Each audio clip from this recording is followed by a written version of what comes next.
योजना बंद होऊ नये, मात्र यामध्ये होणारा गैरव्यवहार हा थांबवला पाहिजे अशी शेतकऱ्यांची मतं आहेत। आणि या संदर्भात बोलण्यासाठी सध्या आपल्या बरोबर आहेत भाजपचे आमदार सुरेश धस। खरं तर सुरेश धस यांनी विधिमंडळाचं जे हिवाळी अधिवेशन झालं होतं त्यामध्ये हा महत्त्वाचा मुद्दा मांडला होता। धसजी, तुम्ही हाच मुद्दा मांडलेला होता पीक विम्यातल्या घोटाळ्यासंदर्भातला आणि सीएससी केंद्रांना कसा लाभ होतोय हे आपण सांगितलं होतं। बीड जिल्ह्यात सर्वाधिक बोगस अर्ज आलेले आहेत, ज्या शेतकऱ्यांना याचा खरं तर फायदा झाला पाहिजे त्यांच्यापर्यंत हा पोहोचतच नाही असा मुद्दा आपला होता। काय आपल्याला रास्त वाटतं ही योजना बंद व्हावी? नाही, योजना बंद व्हावी असं कोण म्हणालं? योजना चालूच राहिली पाहिजे। फक्त योजनेतल्या ज्या त्रुटी आहेत आणि ज्या त्रुटीचा फायदा लॅक्युनोचा फायदा काही हे भामटे मंडळी घेत आहेत त्यांच्यावरती कारवाई झाली पाहिजे।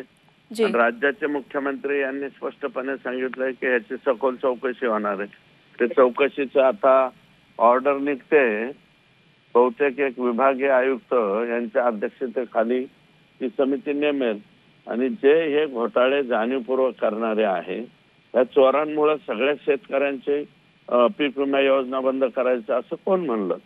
असं होऊ शकत नाही आणि असं कोणी डिमांडही करू नये असं मला वाटतं। आणि हे एकट्या बीड जिल्ह्यापुरता नाही ना घोटाळा झाला, परभणीमध्ये झाला, धाराशिवमध्ये झाला, त्याच्यानंतर हिंगोलीत झाला, परभणीत झाला, जालन्यात झाला, जळगावला सुद्धा झाला। हे व्याप्ती फक्त 1-2 जिल्ह्यापुरती नाहीये, हे फक्त ह्याचं ब्रेन जे आहे ते ब्रेन आमच्या बीड जिल्ह्यातलं आहे।